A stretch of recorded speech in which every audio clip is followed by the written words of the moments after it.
Hi Power Systems, my name is Emily and today I'll be your host. Welcome to this new video. Today we will be talking about inclusiveness within the DID and Plural community.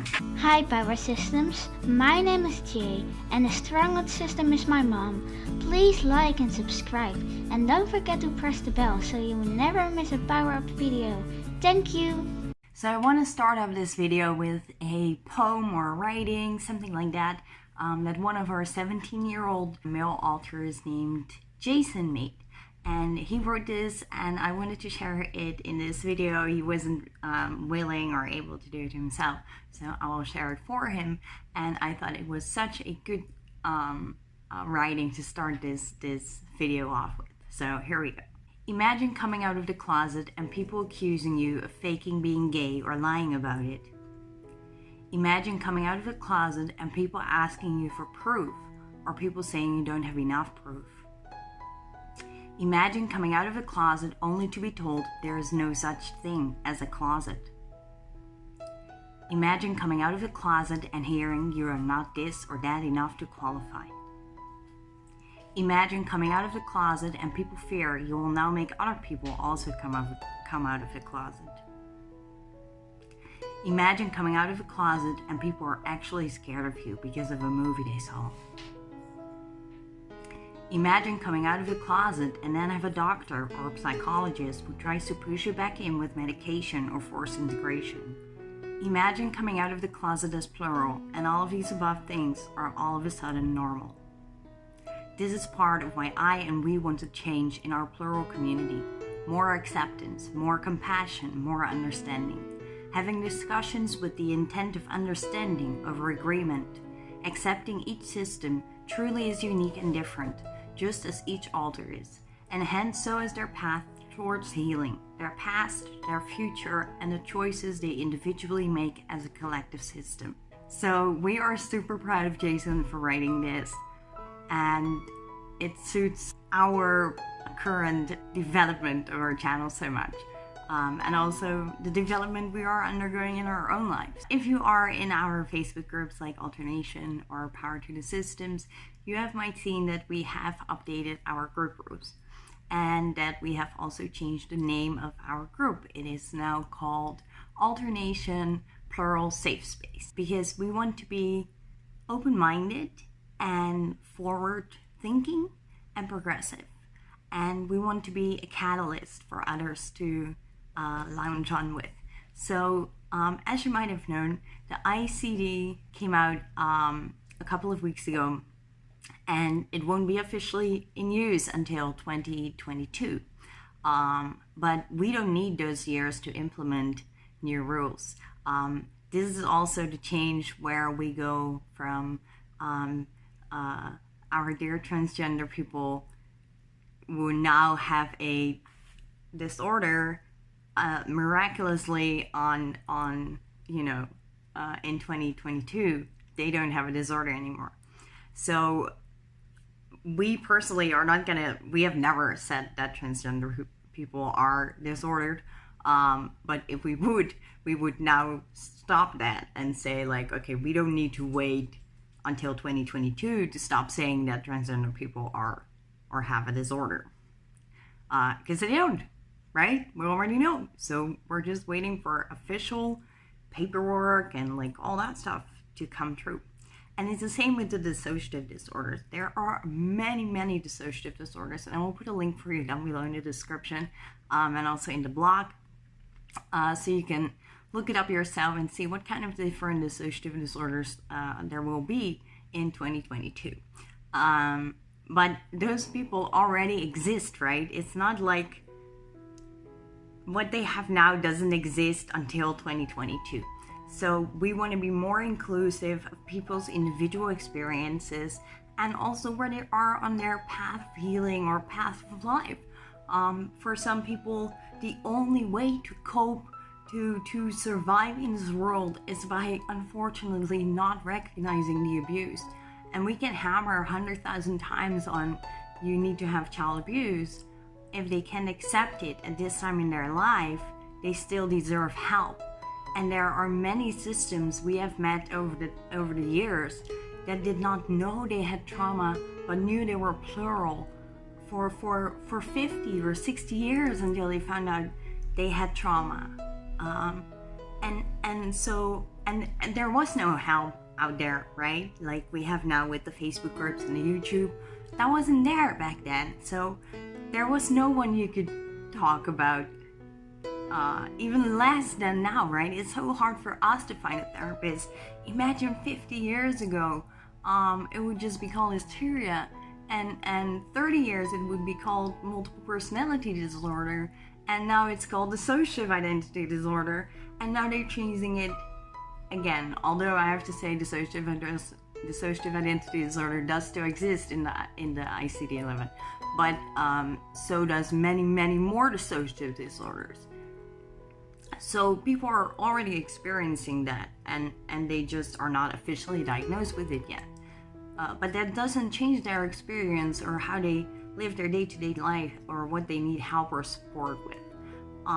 And I think we can learn a lot from each other's differences and from each other's background stories and from each other's tips on how we do things in our individual systems. And that's why I like alternation and power to the systems groups on Facebook so much, because we really get to share and connect with each other, get to know each other better, and share that information, right? That helped us once so much, whether we came up with it ourselves or we read it somewhere. Like if we can share that information, that knowledge, that is power. That is how people are going to heal and make progress and can work towards a better stage of life. I need a drink. Science is kind of weird when it comes to DID or dissociative disorders or many other disorders as well, because often it can be proven, and it's just theories that doctors write, obviously from their experience and working with people like us, but most of them don't have DID themselves. And if they do, they often choose to go for full integration, since that for a long time was seen as the only option for healing. And I think that is such an ableist way of thinking, and also not possible for everyone. I know people who want to integrate and they can't. So to those people, it's hurtful and offensive, and to those people who choose not to integrate, they're alters, or only to aim for natural integration, right? Natural, spontaneous integration to trauma work or just like day-to-day life. Both should be respected, right? And I think as a DID community, we agree on this by now, which is totally amazing. I am extremely proud of all of us that we are now able, most of us, to say, it's your own choice if you want to integrate as a system or not. I think that's a great step in the right direction, from which we can, build on more and more, so we can all grow together and have better lives. Whether we consider ourselves plural, so without a disorder, or whether we consider ourselves people who do still live with a disorder.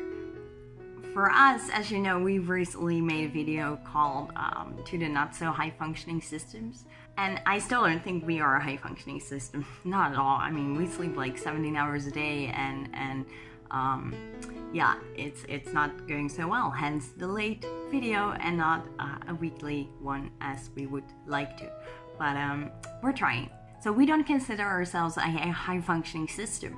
But we also don't consider ourselves completely disordered like we were when we just got diagnosed. We deal with a lot of other weird comorbid stuff, like not being able to go outside. We didn't have that a couple of years ago, but we had so much more trouble with internal communication, with having flashbacks and nightmares, and that all has become so much less. The internal friendships or like relationships are so much better, and I guarantee you, if you enhance your inner world, if you make it safe and nice inside, your outside life will follow.